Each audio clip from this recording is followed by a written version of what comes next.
The Alchemist by Paulo Coelho.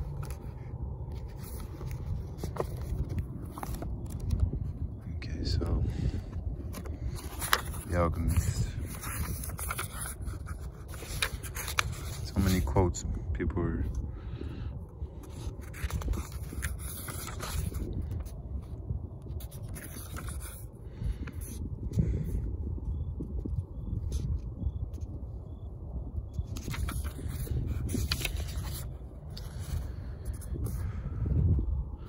When The Alchemist was first published 25 years ago in my native Brazil, no one noticed. A bookseller in the northeast corner of the country told me that only one person purchased a copy the first week of its release.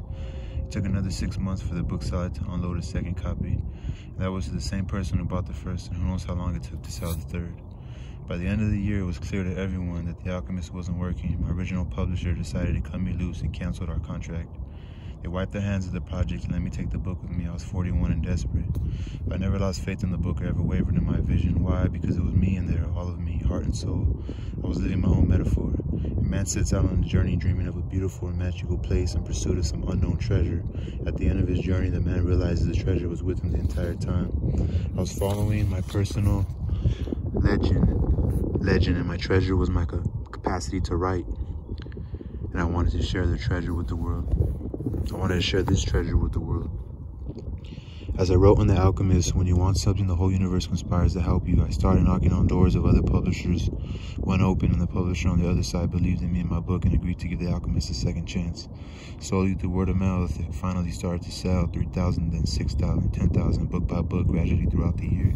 8 months later, an American visiting Brazil picked up a copy of The Alchemist in a local bookstore. He wanted to translate the book and help me find a publisher in the United States.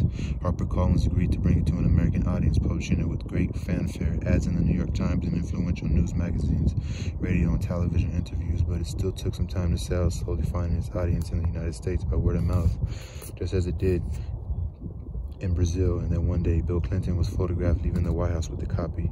Then Madonna raved about the book to Vanity Fair, and people from different walks of life, from Rush Limbaugh and Will Smith to college students and soccer moms, were suddenly talking about it. The Alchemist became a spontaneous and organic phenomenon. The book hit the New York Times bestseller as an important milestone for any author, and stayed there for more than 300 weeks. It has since been translated into more than 80 different languages, the most translated book by any living author, and is widely considered one of the 10 best books of the 20th century. People continue to ask me if I knew The Alchemist would be such a huge success. The answer is no. I had no idea. How could I? When I sat down to write The Alchemist, all I knew was that I wanted to write about my soul. I wanted to write about my quest to find my treasure. I wanted to follow the omens, because I knew even then that the omens are the language of God. Though The Alchemist is now celebrating its 25th anniversary, it is no relic of the past. The book is still very much alive, like my heart and like my soul. It continues to live every day because my heart and soul are in it, and my heart and soul is your heart and soul, and I am Santiago, the shepherd boy, in search of my treasure, just as you are Santiago, the shepherd boy, in search of your own.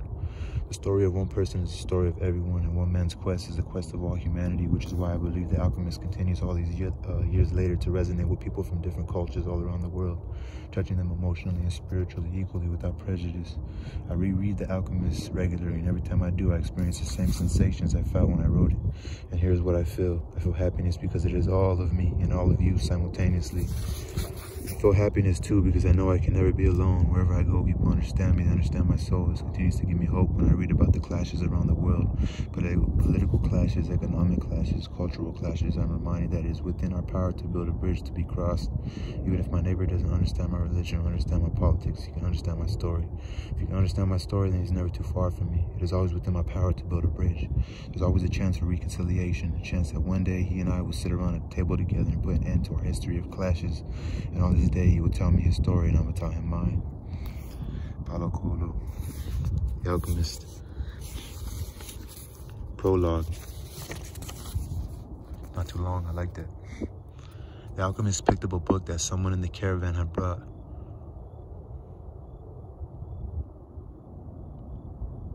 Leafing through the pages, he found a story about Narcissus. The Alchemist knew the legend of Narcissus, a youth who knelt daily beside a lake to contemplate his own beauty. He was so fascinated by himself that one morning he fell into the lake and drowned. At the spot where he fell, a flower was born, which is called the Narcissus. But this was not how the author of the book ended the story. He said that when Narcissus died, the goddesses of the forest appeared and found the lake, which had been fresh water transformed into a lake of salty tears. "Why do you weep?" the goddess asked. "I weep for Narcissus," the lake replied. "It is no surprise that you weep for Narcissus," he said, "for though we always pursued him in the forest, you alone could contemplate his beauty close at hand." "But what Narcissus beautiful? Was Narcissus beautiful?" the lake asked. "Who better than you to know that?" the goddess said in wonder. "After all, it was by your banks that he knelt each day to contemplate himself." The lake was silent for some time. Finally it said, "I weep for Narcissus, but I never noticed that Narcissus was beautiful. I weep because each time he knelt beside my banks, I could see in the depths of his eyes my own beauty reflected." What a lovely story, The Alchemist thought. Alright, part 1. The boy's name was Santiago. Dusk was falling as the boy arrived with his herd at an abandoned church. The roof had fallen in long ago. An enormous sycamore had grown on the spot where the sacristy had once stood. He decided to spend the night there. He saw to it that all the sheep entered through the ruined gate and then laid some planks across it to prevent the flock from wandering away during the night. There were no wolves in the region, but once an animal had strayed during the night and the boy had to spend the entire next day searching for it. He swept the floor with his jacket and lay down using the book he had just finished reading as a pillow. He told himself that he would have to start reading thicker books. They lasted longer and made more comfortable pillows. It was still dark when he awoke, and looking up, he could see the stars through the half-destroyed roof. I wanted to sleep a little longer, he thought. He had had the same dream that night as a week ago, and once again he had wakened before it ended. He arose and taking up his crook, began to awaken the sheep that still slept. He had noticed that as soon as he awoke, most of the animals also began to stir. It was as if some mysterious energy bound his life to that of the sheep with whom he had spent the past 2 years, leading them through the countryside in search of food and water. "They're so used to me that they know my schedule," he muttered. Thinking about that for a moment, he realized that it could be the other way around, that it was he who had become accustomed to their schedule. But there were certain of them who took a bit longer to awaken. The boy prodded them one by one with his crook, calling each by name. He had always believed that the sheep were able to understand what he said, so there were times when he read them parts of his book that had made an impression on him. Or when he would tell them of the loneliness or the happiness of a shepherd in the fields, sometimes he would comment to them on the things he had seen in the villages they passed. But for the past few days, he had spoken to them about only one thing, the girl, the daughter of a merchant who lived in the village they would reach in about 4 days.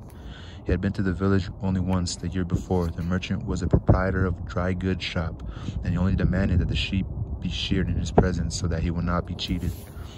A friend had told the boy about the shop, and he had taken his sheep there. "I need to sell some wool," the boy told the merchant. The shop was busy, and the man asked the shepherd to wait until the afternoon, so the boy sat on the steps of the shop and took a book from his bag. "I didn't know shepherds knew how to read," said a girl's voice behind him. The girl was typical of the region of Andalusia, with flowing black hair and eyes that vaguely recalled the Moorish conquerors. "While usually I learn more from my sheep than from books," he answered during the 2 hours that they talked. She told him she was a merchant's daughter and spoke of life in the village where each day was like all the others. The shepherd told her of the Andalusian countryside and related the news from the other towns where he had stopped. It was a pleasant change from talking to his sheep. "How do you learn to read?" the girl asked at one point. "Like everybody learns," he said, "in school. Well, if you know how to read, why are you just a shepherd?" The boy mumbled an answer that allowed him to avoid responding to her question. He was sure the girl would never understand. He went on telling stories about his travels, and her bright, Moorish eyes went wide with fear and surprise. As the time passed, the boy found himself wishing that the day would never end, that her father would stay busy and keep waiting for 3 days. He recognized that he was feeling something that he had never experienced before, the desire to live in one place forever. With the girl with the raven hair, his days would never be the same again. But finally, the merchant appeared and asked the boy to shear the 4 sheep. He paid for the wool and asked the shepherd to come back the following year. And now it was only 4 days before he would be back in that same village. He was excited and at the same time uneasy. Maybe the girl had already forgot him. Lots of shepherds passed through, selling their wool. "Damn, only 4 days, bro, relax." "It doesn't matter," he said to his sheep. "I know other girls in other places." But in his heart, he knew that it did matter, and he knew that shepherds, like seamen and like traveling salesmen, always found a town where there was someone who could make them forget the joys of carefree wandering. The day was dawning, and the shepherd urged his sheep in the direction of the sun. They never have to make any decisions, he thought. Maybe that's why they always stay close to me. The only things that concerned the sheep were food and water. As long as the boy knew how to find the best pastures in Andalusia, They would be his friends, yes. Their days were all the same, with seemingly endless hours between sunrise and dusk, when they had never read a book in their young lives and didn't understand when the boy told them about the sights of the cities. They were content with just food and water, and in exchange, they generously gave of their wool, their company, and once in a while, their meat. If I became a monster today and decided to kill them one by one, they would become aware only after most of the flock had been slaughtered, thought the boy. They trust me, and they've forgotten how to rely on their own instincts because I lead them to nourishment. The boy was surprised at his thoughts. Maybe the church, with the sycamore growing from within, had been haunted. It had caused him to have the same dream for a second time, and it was causing him to feel anger toward his faithful companions. He drank a bit from the wine that remained from his dinner of the night before, and he gathered his jacket closer to his body. He knew that a few hours from now, with the sun at its zenith, the heat would be so great that he would not be able to lead his flock across the fields. It was the time of day when all of Spain slept during the summer. The heat lasted until nightfall, and all the time he had to carry his jacket. But when he thought to complain about the burden of his weight, he remembered that because he had had the jacket, he had withstood the cold of the dawn. We have to be prepared for change, he thought, and he was grateful for the jacket's weight and warmth. The jacket had a purpose, and so did the boy. His purpose in life was to travel, and after 2 years of walking the Andalusian terrain, he knew all the cities of the region. He was planning on the visit to explain to the girl how it was that a simple shepherd knew how to read, that he had attended a seminary until he was 16. His parents had wanted him to become a priest, and thereby a source of pride for a simple farm family. They worked hard just to have food and water like the sheep. He had studied Latin, Spanish, and theology, but ever since he had been a child, he had wanted to know the world, and this was as much more important to him than knowing God and learning about man's sins. One afternoon, on a visit to his family, he had summoned up the courage to tell his father that he didn't want to become a priest, that he wanted to travel. Let me see.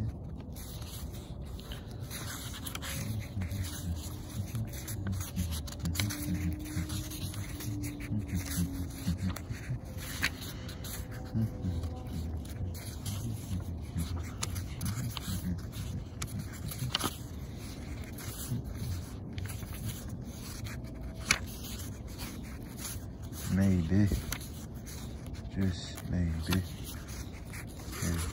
Okay, part all the way to 50, so I'm on 10. We'll just go 30 minutes of reading, I guess. People from all over the world have passed through this village, son, said his father. They come in search of new things, but when they leave, they're basically the same people they were when they arrived. They climb the mountains to see the castle, and they wind up thinking that the past was better than what we have now. They have blonde hair or dark skin, but basically the same as the people who live right here. But I like to see the castles in the towns where they live, the boy explained. Those people, when they see our land, say that they would like to live here forever, his father continued. Well, I like to see their land and see how they live, said his son. The people who come here have a lot of money to spend so they can afford to travel, his father said. Amongst us, the only ones who travel are the shepherds. Well, then I'll be a shepherd, his father said no more. The next day, he gave his son a pouch that held 3 ancient Spanish gold coins. I found these one day in the fields. I wanted them to be part of your inheritance, but use them to buy your flock. Take to the fields, and someday you'll learn that our countryside is the best and our women are the most beautiful. And he gave the boy his blessing. The boy could see in his father's gaze a desire to be able himself to travel the world.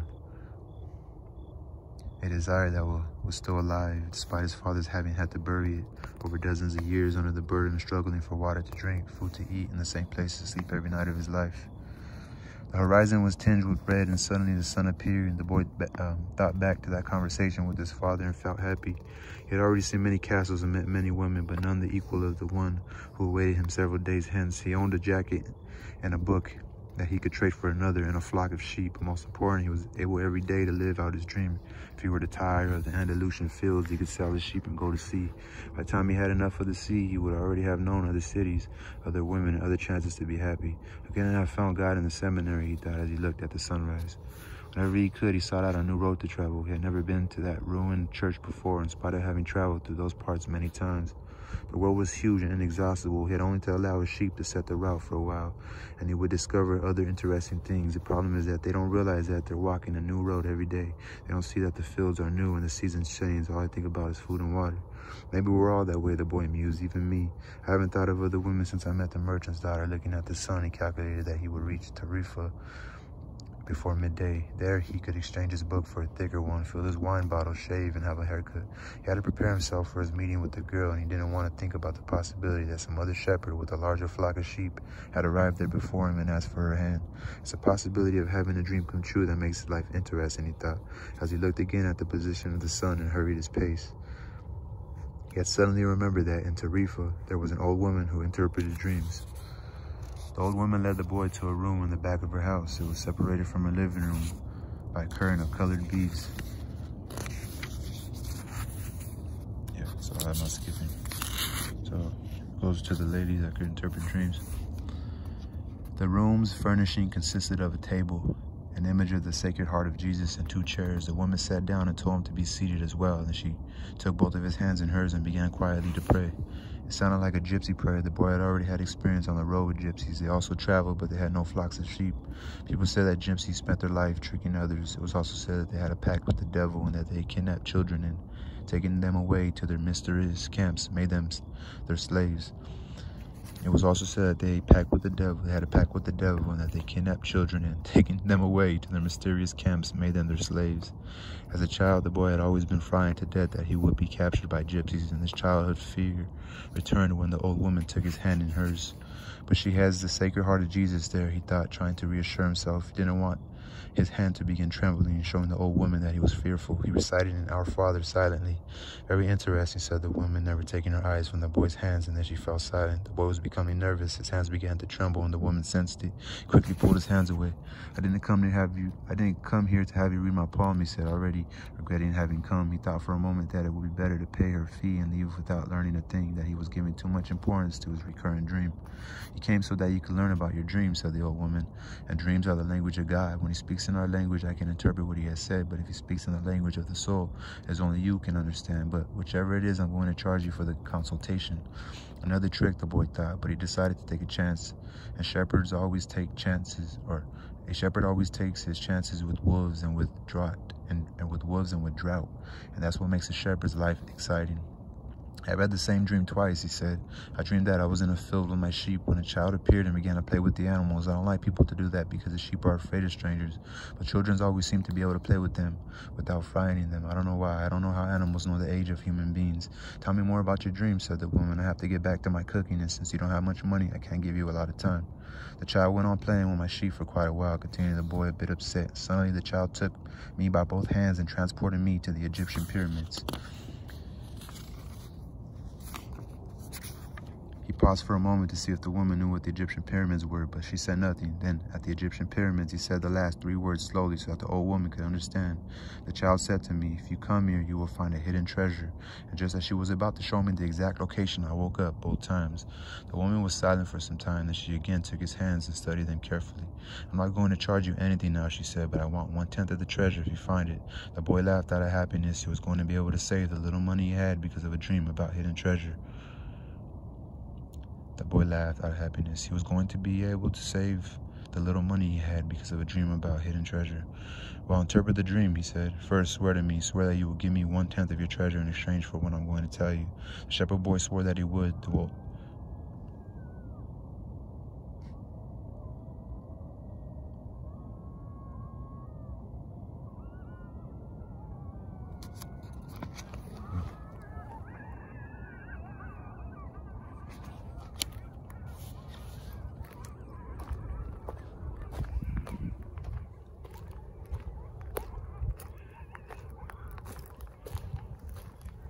What the fuck is that sound?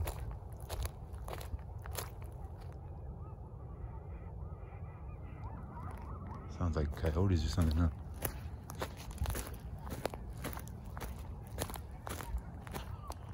It just sounds like weird. I'm gonna read while I'm walking, guys. I gotta go.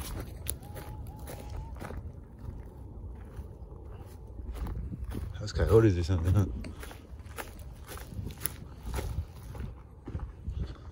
I gotta get the hell out of here.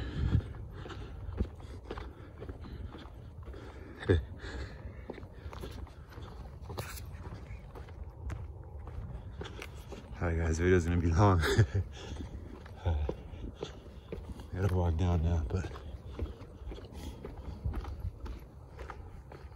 coyotes sound like they were fucking. I don't know why they sound like that. It sounded like a girl at first. It sounded like a girl that was fucking.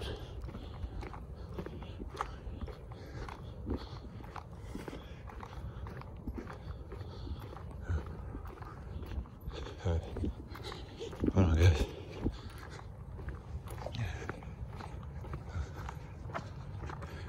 keep this going because might as well keep reading as I'm going down. Hold on, guys.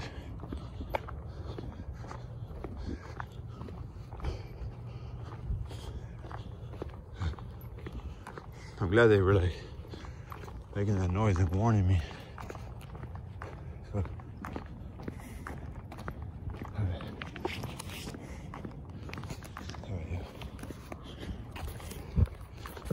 Alright, so he paused for a moment to see if the woman knew what the Egyptian pyramids were. But she said nothing. And at the Egyptian pyramids, he said the last 3 words slowly, so at the old woman. Okay, this is where he pretty much tells her about his dream. About a kid saying that,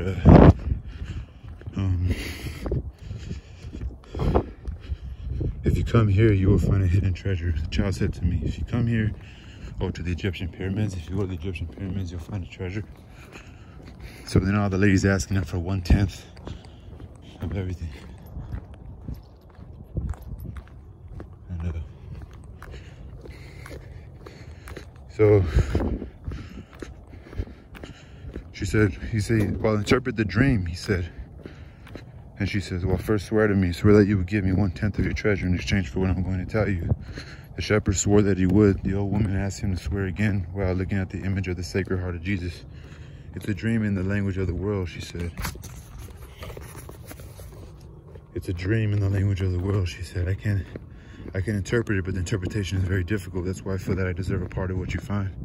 And this is my interpretation. You must go to the pyramids in Egypt. I've never heard of them, but if it was a child who showed them to you, they exist, that you will find a treasure that will make you a rich man. The boy was surprised and then irritated. He didn't need to seek out the old woman for this, but then he remembered that he wasn't going to have to pay anything. I didn't need to waste my time just for this, he said. I told you that your dream was a difficult one. It's the simple things in life that are the most extraordinary. Only wise men are able to understand them. And since I am not wise, I have learned other arts, such as the reading of poems. I told you that your dream was a difficult one. It's the simple things in life that are most extraordinary. Only wise men are able to understand them. Since I'm not wise, I have to learn other arts, such as reading poems. Well, how am I gonna get to Egypt? I only interpret dreams. I don't know how to turn them into reality. That's why I also have to live off what my daughters provide me with. And what if I never get to Egypt? Then I don't get paid. It wouldn't be the first time. The woman told the boy to leave, saying she had already wasted too much time with him. So the boy was disappointed. He decided that he would never again believe in his dreams. He remembered that he had a number of things he had to take care of. Okay, so he says that he would never again believe in dreams. He remembered that he had a number of things he had to take care of. He went to the market for something to eat. He traded his book for one that was thicker. He found a bench in the plaza where he could sample the new wine he had bought. The day was hot and the wine was refreshing. The sheep were at the gates of the city in a stable that belonged to a friend. The boy knew a lot of people in the city. That was what made traveling appeal to him. He always made new friends, and he didn't need to spend all of his time with them. When someone sees the same people every day, as that happened with him at that seminary, they would want to becoming a part of the person's life. And then they would want the person to change. If someone isn't what others want them to be, the others become angry. Everyone seems to have a clear idea of how other people should lead their lives, but none about his or her own. He decided to wait until the sun had sunk a bit lower in the sky before following his flock back through the fields. 3 days from now, he would be with the merchant's daughter. He started to read the book he had bought. On the very first page, it described a burial ceremony, and the names of the people involved were very difficult to pronounce. If he ever wrote a book, he thought he would present one person at a time so that the reader wouldn't have to worry about memorizing a lot of names. When he was finally able to concentrate on what he was reading, he liked the book better. The burial was on a snowy day, and he welcomed the feeling of being cold. As he read on, an old man sat down at his side and tried to strike up a conversation. "What are they doing?" the old man asked, pointing at the people in the plaza. "Working," the boy answered dryly, making it look as if he wanted to concentrate on his reading. Actually, he was thinking about shearing his sheep in front of the merchant's daughter so that she could see that he was someone who was capable of doing difficult things. He had already imagined the scene many times. Every time, the girl became fascinated when he explained that the sheep had to be sheared from back to front. He also tried to remember some good stories to relate as he sheared the sheep. Most of them he had read in books, but he would tell them as if they were from his personal experience. She would never know the difference because she didn't know how to read. Meanwhile, the old man persisted in his attempt to strike up a conversation. He said that he was tired and thirsty and asked if he might have a sip of the boy's wine. The boy offered his bottle, hoping that the old man would leave him alone. But the old man wanted to talk, and he asked the boy what book he was reading. The boy was tempted to be rude and moved to another bench, but his father had taught him to be respectful of the elderly, so he held out the book to the man. For two reasons. First, that he himself wasn't sure how to pronounce the title, and second, that the old man didn't know how to read. He would probably feel ashamed and decide of his own accord to change benches. Said the old man, looking at all sides of the book as if it were some strange object. This is an important book, but it's really irritating. The boy was shocked. The old man knew how to read and had already read the book, and if the book was irritating, as the old man had said, the boy still had time to change it for another. It's a book that says the same thing almost all the other books in the world say, continued the old man. It describes people's inability to choose their own personal legends, and it ends up saying that everyone believes the world's greatest lie. What's the world's greatest lie? The boy asked, completely surprised. It's this, that at a certain point in our lives, we lose control of what's happening to us, and our lives become controlled by fate. That's the world's greatest lie. That's never happened to me, the boy said. They wanted me to be a priest, but I decided to become a shepherd. Much better, said the old man, because he really liked to travel. He knew what I was thinking, the boy said to himself. The old man, meanwhile, was leafing through the book without seeming to want to return it at all. The boy noticed that the man's clothing was strange. He looked like an Arab, which is not unusual in those parts. Africa was only a few hours from Tarifa. One had only to cross the narrow straits by boat. Arabs often appeared in the city, shopping and chanting their strange prayers several times a day. Where are you from? The boy asked. From many places. No one can be from many places, the boy said. I'm a shepherd. I've been to many places, but I come from only one place, from a city near an ancient castle. That's where I was born. Well, then we could say that I was born in Salem. The boy didn't know where Salem was, but he didn't want to ask, fearing that he would appear ignorant. He looked at the people in the plaza for a while. They were coming and going. All of them seemed to be very busy.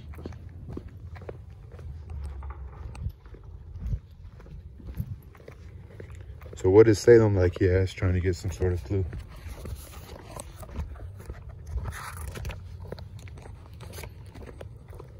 It's like it has always been. No clue yet, but he knew what Salem wasn't. But he knew that Salem wasn't in Andalusia. If it were, he would already have heard of it. And what do you do in Salem? He insisted.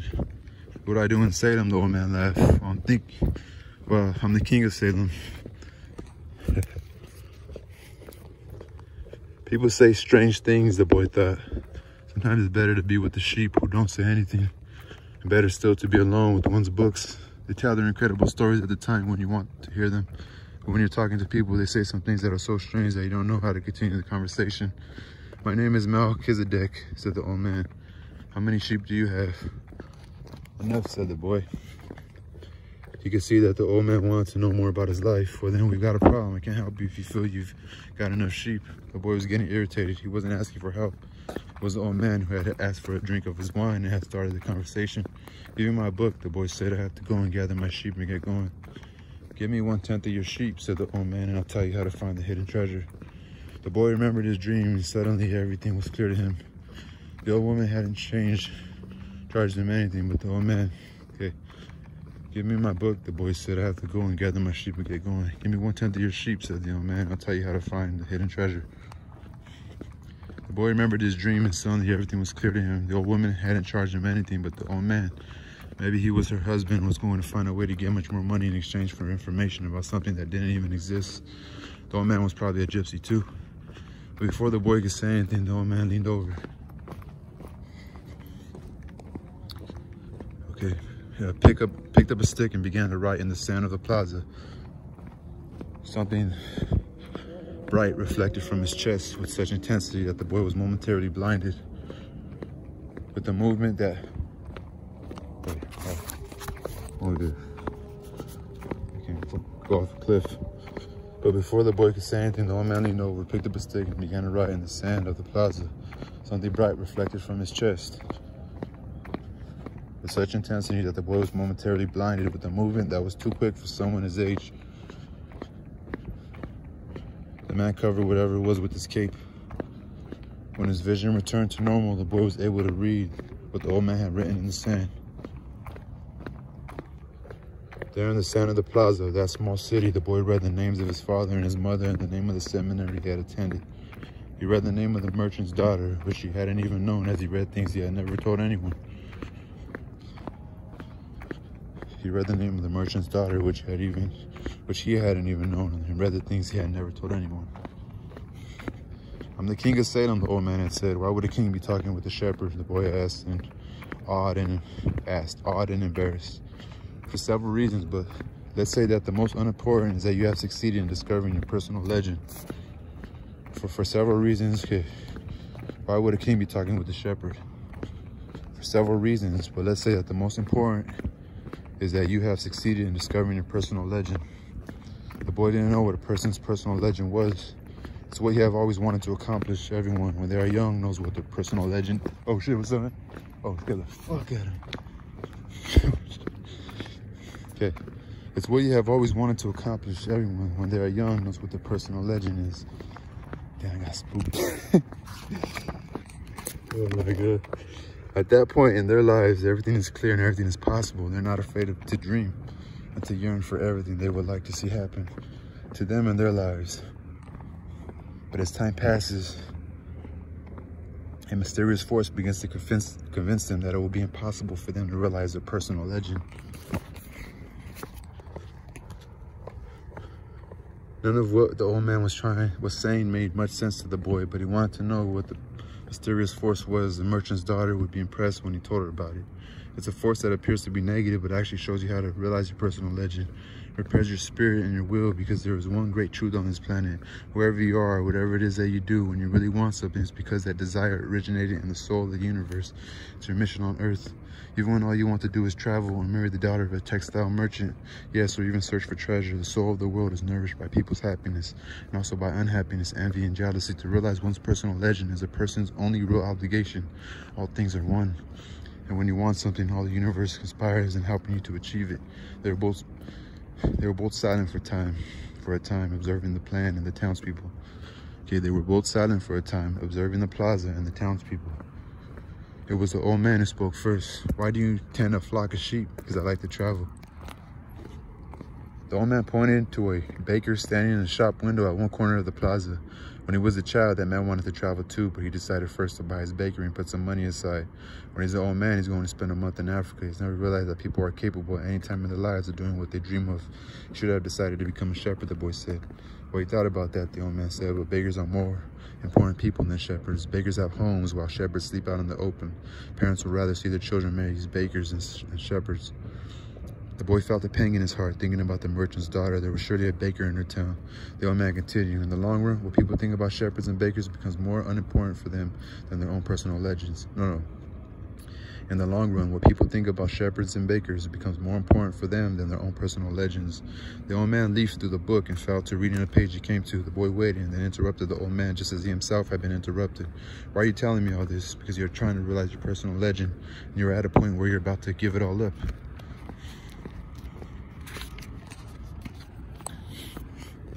And that's when you always appear on the scene. Not always in this way, but always appear in one form or another. Sometimes I appear in the form of a solution or a good idea. At other times, at a crucial moment, I make it easier for things to happen. There are other things I do too, but most of the time people don't realize I've done them. The old man related that the week before he had been forced to appear before a miner and had taken the form of a stone. The miner had abandoned everything to go mining for emeralds. For 5 years, he had been working a certain river and had examined hundreds of thousands of stones looking for an emerald. The miner was about to give it all up right at the point when, if he were to examine just one more stone, just one more, he would find his emerald. Since the miner had sacrificed everything to his personal legend, the old man decided to become involved.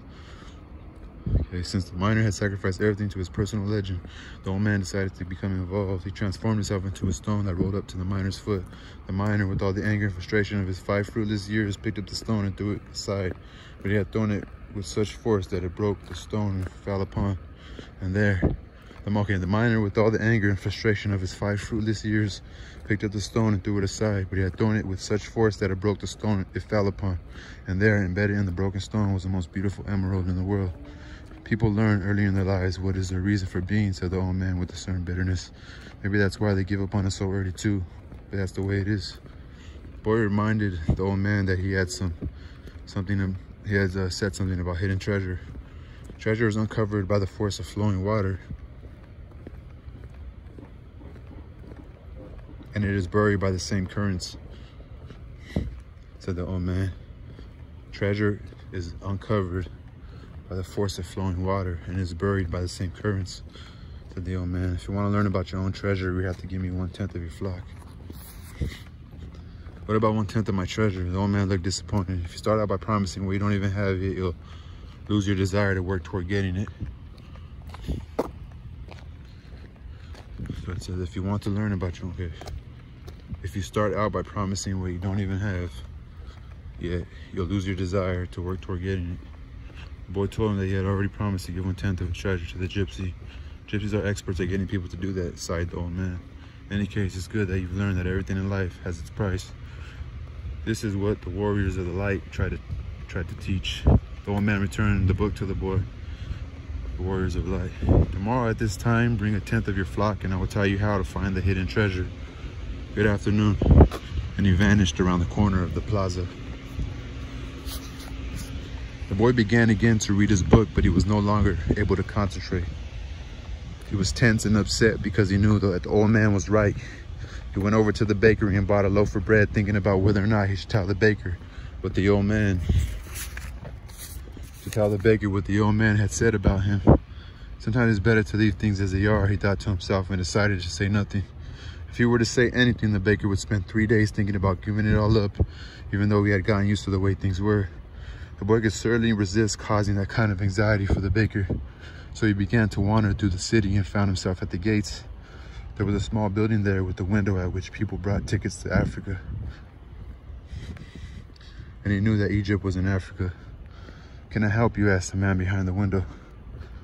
"Maybe tomorrow," said the boy, moving away. If he sold just one of his sheep, he had enough to get to the other shore of the strait. The idea frightened him. "Another dreamer," said the ticket seller to his assistant, watching the boy walk away. "He doesn't have enough money to travel." While standing at the ticket window, the boy had remembered his flock and decided he should go back to being a shepherd. In 2 years, he had learned everything about shepherding. He knew how to shear sheep, how to care for pregnant ewes, and how to protect the sheep from wolves. He knew all the fields and pastures of Andalusia, and he knew what was the fair price for every one of the animals. He decided to return his friend's stable. He decided to return to his friend's stable by the longest route possible. As he walked past the city's castle, interrupted his return and climbed the stone ramp that led to the top of the wall. From there, he could see Africa in the distance. Someone had once told him that it was from there that the Moors had come to occupy all of Spain. He could see almost the entire city from where he sat, including the plaza where he talked with the old man. "Cursed the moment I met that old man," he thought. He had come to the town only to find a woman who could interpret his dream. Neither the woman nor the old man was at all impressed by the fact that he was a shepherd. They were solitary individuals who no longer believed in things and didn't understand that shepherds become attached to their sheep. He knew everything about sheep.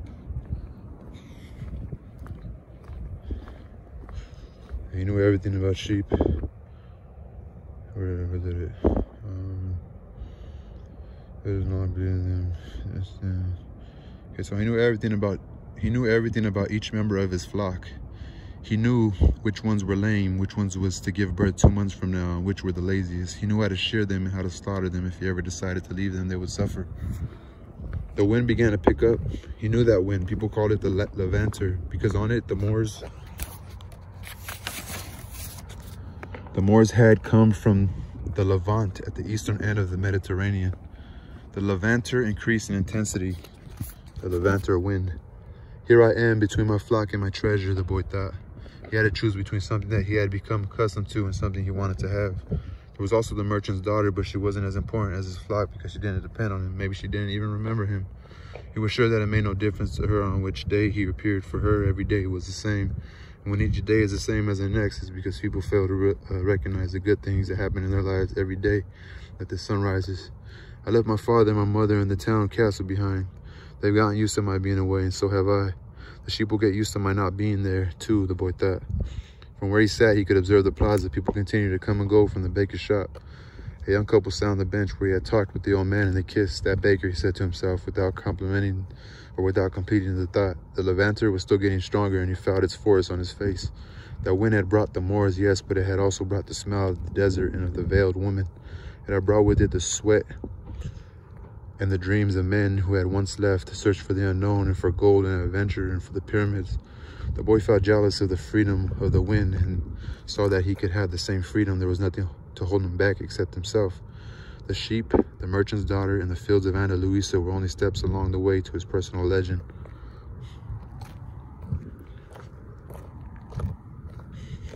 The next day, the boy met the old man at noon. He brought 6 sheep with him. Surprised, the boy said, "My friend bought all the other sheep immediately." He said that he had always dreamed of being a shepherd and that it was a good omen. "That's the way it always is," said the old man. "It's called the principle of favorability. When you play cards the first time, you're almost sure to win, beginner's luck."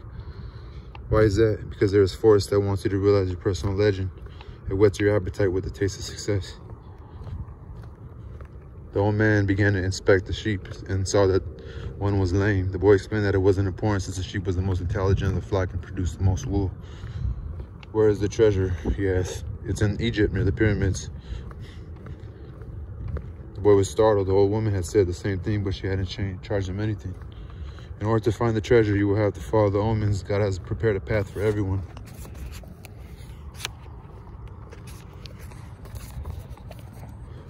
God has prepared a path for everyone to follow. You just have to read the omens that he left for you. Before the boy could reply, a butterfly appeared and fluttered between him and the old man. He remembered something his grandfather had once told him. The butterflies were a good omen, like crickets, and like grasshoppers, like lizards and 4-leaf clovers. "That's right," said the old man, able to read the boy's thoughts. "Just as your grandfather taught you, there are good omens." The old man opened his cape, and the boy was struck by what he saw. The old man wore a breastplate of heavy gold covered with precious stones. The boy recalled the brilliance he had noticed on the previous day. He really was a king. He must be disguised to avoid encounters with thieves. "Take these," said the old man, holding out a white stone and a black stone that had been embedded at the center of the breastplate. "They are called Urim and Thummim." Urim, U-R-I-M, and Thummim. The black signifies yes and the white no. When you're unable to read omens, they will help you do so. Always ask an objective question. But if you can, try to make your own decisions. The treasure is at the pyramids that you already knew, but I had to insist on the payment of 6 sheep because it helped you to make your decision. The boy put the stones in his pouch. From then on, he would make his own decisions.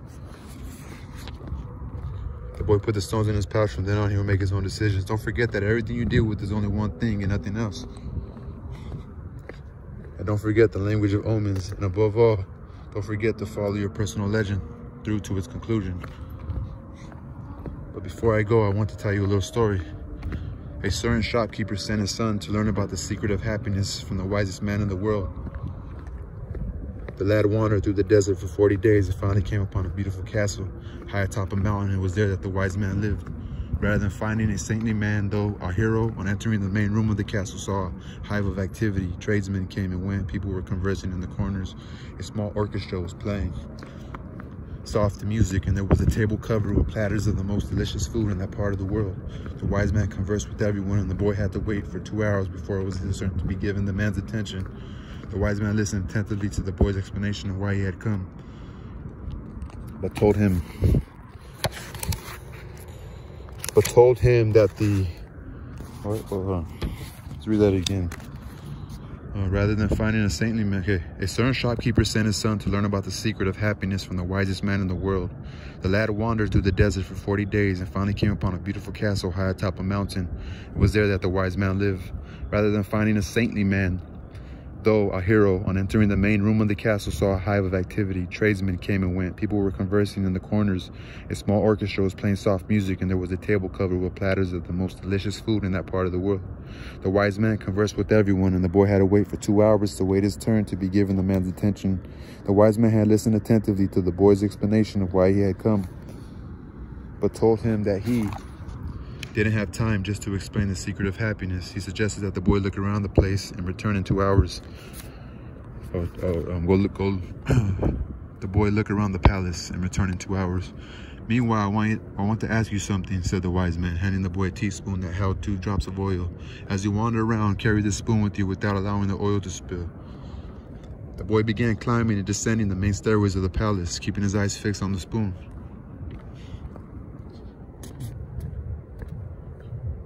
After 2 hours, he returned to the room where the wise man was. Well, asked the wise man, did you see the Persian tapestries that are hanging in the dining hall?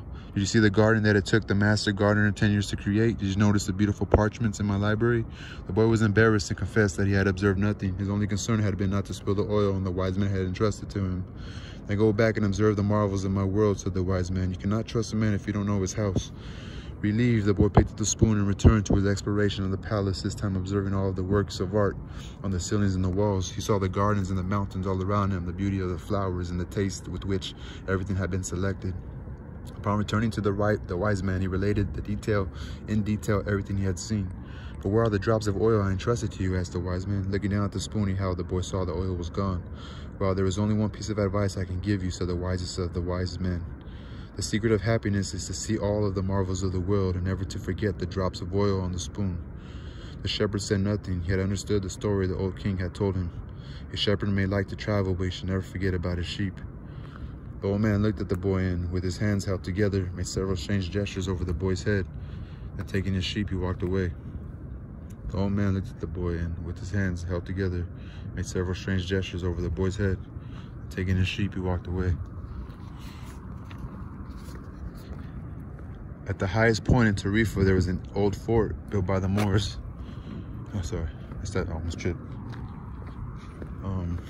From atop its walls, one can catch a glimpse of Africa. Melchizedek, the king of Salem, sat on the wall of the fort that afternoon and felt the levanter blowing in his face. The sheep fidgeted nearby, uneasy with their new owner and excited by so much change. All they wanted was food and water. Melchizedek watched a small ship that was plowing its way out of the port. He would never again see the boy, just as he had never seen Abraham again after having charged him his 1/10 fee. That was his work. The gods should not have desires because they don't have personal legends, but the king of Salem hoped desperately that the boy would be successful. It's too bad that he's quickly going to forget my name, he thought. I should have repeated it for him. Then when he spoke about me, he would say that I'm Melchizedek, the king of Salem. He looked to the skies, feeling a bit abashed, and said, I know it's the vanity of vanities, as you said, my lord, but an old king sometimes has to take some pride in himself. How strange Africa is, thought the boy. He was sitting in a bar very much like the other bars he had seen along the narrow streets of Tangier. Some men were smoking from a gigantic pipe as they passed from one to the other. In just a few hours, he had seen men walking hand in hand, women with their faces covered, and priests that climbed to the tops of towers and chanted, as everyone about him went to their knees and placed their foreheads on the ground. A practice of infidels, he said to himself. As a child in church, he had always looked at the image of Saint Santiago Matamoros on his white horse, his sword unsheathed, and figures such as these kneeling at his feet.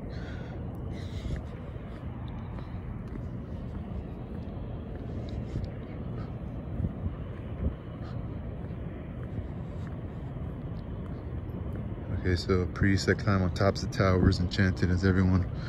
A practice of infidels. Okay, so he's just saying what he was seeing. The boy felt ill and terribly alone. The infidels had an evil look about them. Besides this, in the rush of his travels, he had forgotten a detail, just one detail, which would keep him from his treasure for a long time. Only Arabic was spoken in this country. The owner of the bar approached him, and the boy pointed to a drink that had been served at the next table. It turned out to be a bitter tea. The boy preferred wine, but he didn't need to worry about that right now. What he had to be concerned about was his treasure and how he was going to go about getting it. The sale of his sheep had left with him enough money in his pouch, and the boy knew that in money there was magic. Whoever has money is never really alone. Before long, maybe in just a few days, he would be at the pyramids.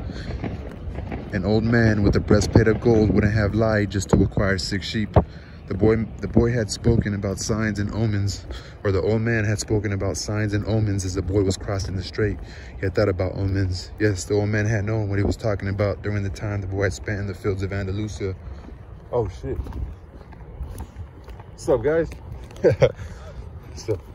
I'm over this way. I ran into a family of people. Family of sheep. I'm just kidding. The owner of the bar approached him, and the boy pointed to, the boy felt ill and terribly alone. The infidels had an evil look about them. Besides this, in the rush of his travels, he had forgotten a detail, just one detail which would keep him from his treasure for a long time. Only Arabic was spoken in this country. The owner of the bar approached him, and the boy pointed to a drink that he had been served at the next table. It turned out to be a bitter tea. The boy preferred wine. But he need not worry about that right now. What he had to be concerned about was his treasure and how he was going to go about getting it. The sale of his sheep had left him with enough money in his pouch, and the boy knew that in money there was magic. Whoever has money is never really alone. Before long, maybe in just a few days, he would be at the pyramids, and an old man with a breastplate of gold wouldn't have lied just to acquire 6 sheep. The old man had spoken about signs and omens. As the boy was crossing the strait, he had thought about omens. The old man had known what he was talking about. During the time the boy had spent in the fields of Andalusia, he had become used to learning which path he should take by observing the ground and the sky. He had discovered that the presence of a certain bird meant that a snake was nearby, and that a certain shrub was a sign that there was water in the area. The sheep had taught him that. Okay, hold on, guys.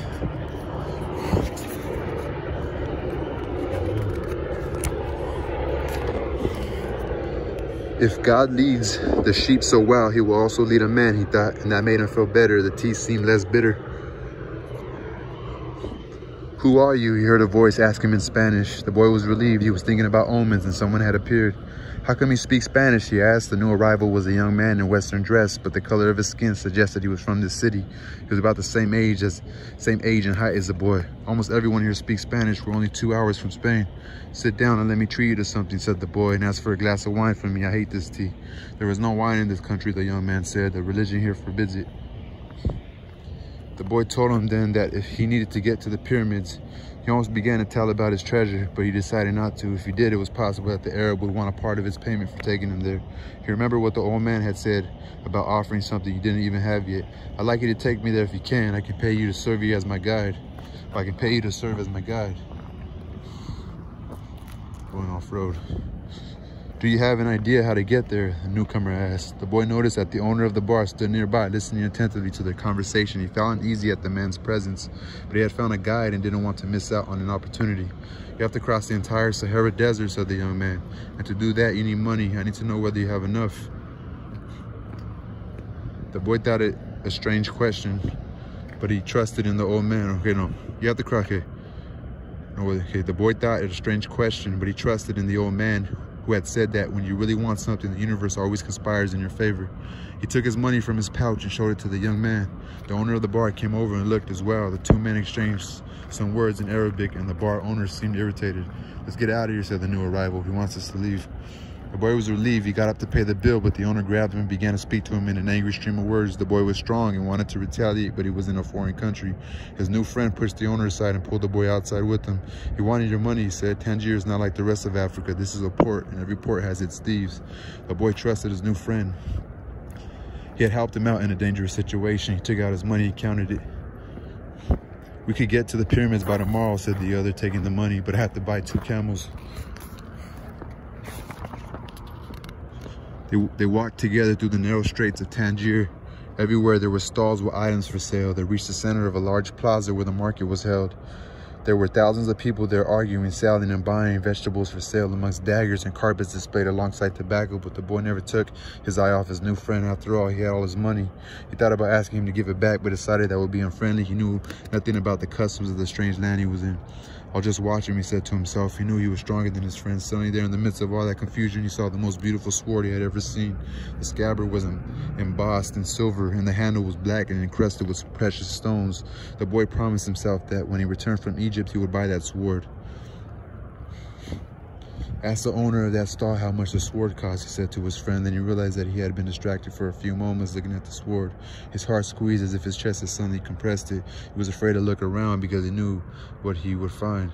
He continued to look at the beautiful sword for a bit longer until he summoned the courage to turn around. All around him was a market with people coming and going, shouting and buying in the aroma of strange foods, but nowhere could he find his new companion. The boy wanted to believe that his friend had simply become separated from him by accident. He decided to stay right there and await his return. As he waited, a priest climbed to the top of a nearby tower and began his chant. Everyone in the market fell to their knees, touched their foreheads to the ground, and took up the chant. Then, like a colony of worker ants, they dismantled their stalls and left. The sun began its departure as well. The boy watched it through its trajectory for some time until it was hidden behind the white houses surrounding the plaza. talking about the sun. He recalled that when the sun had risen that morning, he was on another continent, still a shepherd with 60 sheep and looking forward to meeting with the girl. That morning, he had known everything that was going to happen to him as he walked through the familiar fields. But now, as the sun began to set, he was in a different country, a stranger in a strange land where he couldn't even speak the language. He was no longer a shepherd, and he had nothing, not even the money to return and start everything over. All this happened between sunrise and sunset, the boy thought. He was feeling sorry for himself and lamenting the fact that his life could have changed so suddenly and so drastically. He was so ashamed that he wanted to cry. He had never even wept in front of his own sheep. But the marketplace was empty and he was far from home, so he wept. He wept because God was unfair and because this was the way God repaid those who believed in their dreams. When I had my sheep, I was happy and I made those around me happy. People saw me coming and welcomed me, he thought, but now I'm sad and alone. I'm going to become bitter and distrustful of people because one person betrayed me. I'm going to hate those who have found their treasure because I never found mine. And I'm going to hold on to what little I have because I'm too insignificant to conquer the world. He opened his pouch to see what was left of his possessions. Maybe there was a bit left of the sandwich he had eaten on the ship, but all he found was a heavy book, his jacket, and the 2 stones the old man had given him. As he looked at the stones, he felt relieved for some reason. He had exchanged 6 sheep for 2 precious stones that had been taken from a gold breastplate. He could sell the stones to buy a return ticket, but this time I'll be smarter, the boy thought, removing them from the pouch so he could put them in his pocket. This was a port town, and the only truthful thing his friend had told him was the port towns are full of thieves. Now he understood why the owner of the bar had been so upset. He was trying to tell him not to trust that man. I'm like everyone else. I see the world in terms of what I would like to see happen, not what actually does. He ran his fingers slowly over the stones, sensing their temperature and feeling their surfaces. They were his treasure. Just handling them made him feel better. They reminded him of the old man. When you want something, all the universe conspires in helping you to achieve it, he had said. The boy was trying to understand the truth of what the old man had said. There he was in the empty marketplace without a cent to his name and with not a sheep to guard through the night, but the stones were proof that he had met with the king, a king who knew of the boy's past. They are called Urim and Thummim, and they can help you to read the omens. The boy put the stones back in the pouch and decided to do an experiment. The old man had said to ask very clear questions. So I want to go back to this. I'm like everyone else. I see the world in terms of what I would like to see happen, not what actually does. The boy put the stones back in the pouch and decided to do an experiment. The old man had said to ask very clear questions. And to do that, the boy had to know what he wanted. So he asked if the old man's blessing was still with him. He took out one of the stones. It was, yes, and I'm going to find my treasure, he asked.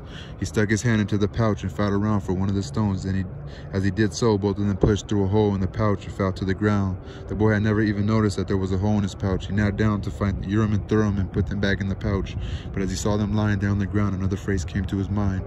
Learn to recognize omens and follow them, the old king had said. An omen, the boy smiled to himself. He picked up the 2 stones and put them back in his pouch. He didn't consider mending the hole. The stones could fall through any time they wanted. He had learned that there were certain things one shouldn't ask about so as not to flee from one's own personal legend. I promised that I would make my own decisions, he said to himself. But the stones had told him that the old man was still with him, and that made him feel more confident. He looked around at the empty plaza again, feeling less desperate than before. This wasn't a strange place, it was a new one. After all, what he had always wanted was just that, to know new places. Even if he never got to the pyramids, he had already traveled farther than any shepherd he ever knew. Oh, if they only knew how different things are just 2 hours by ship from where they are, he thought. Although his new world at that moment was just an empty marketplace, he had already seen it when it was... Although his new world at the moment was just an empty marketplace, he had already seen it when it was teeming with life, and he would never forget it. He remembered the sword. It hurt him a bit to think about it, but he had never seen one like it before. As he mused about these things, he realized that he had to choose between thinking of himself as a poor victim of a thief and as an adventurer in the quest of his treasure. I'm an adventurer looking for treasure, he said to himself.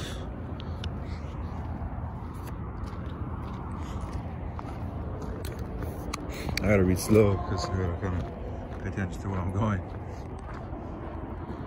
Alright, so I'm gonna just read all the way to the first point of part 1, you know?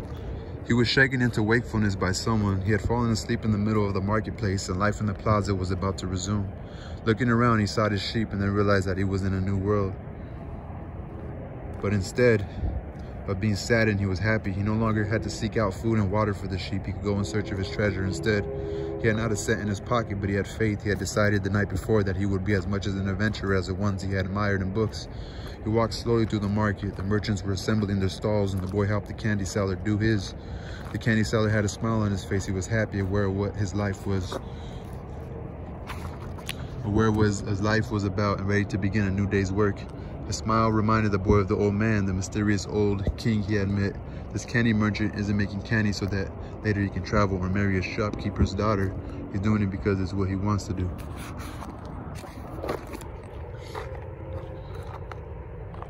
He's doing it because what he wants to do, thought the boy. He realized that he could do the same thing the old man had done, sense whether a person was near to or far from his personal legend. Just by looking at them, it's easy, and yet I've never done it before, he thought. I gotta just go around. When the stall was assembled, the candy seller offered the boy the first sweet he had made for the day. The boy thanked him, ate it, and went on his way. When he had gone only a short distance, he realized that while they were erecting the stall, one of them had spoken Arabic and the other Spanish, and they had understood each other perfectly well. There must be a language that doesn't depend on words, the boy thought. I've already had that experience with my sheep, and now it's happening with people. He was learning a lot of new things. Some of them were things that he had already experienced and weren't really new, but that he had never perceived before, and he hadn't perceived them because he had become accustomed to them. He realized, if I can learn to understand this language without words, I can learn to understand the world. Relaxed and unhurried, he resolved that he would walk through the narrow streets of Tangier. Only in that way would he be able to read the omens. He knew it would require a lot of patience, but shepherds know all about patience. Once again, he saw that in the strange land, he was applying the same lessons he had learned with the sheep. All things are one, the old man said.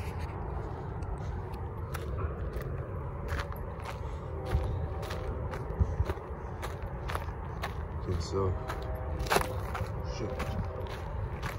Looks like it passed 6, guys. The crystal merchant awoke with the day and felt the same anxiety that he felt every morning. He had been in the same place for 30 years, a shop at the top of a hilly street where few customers passed. Now it was too late to change anything. The only thing he had ever learned to do was to buy and sell crystal glassware. There had been a time when many people knew of his shop, Arab merchants, French and English geologists, German soldiers who were always well-heeled. In those days, it had been wonderful to be selling crystal, and he had thought how he would become rich and have beautiful women at his side as he grew older.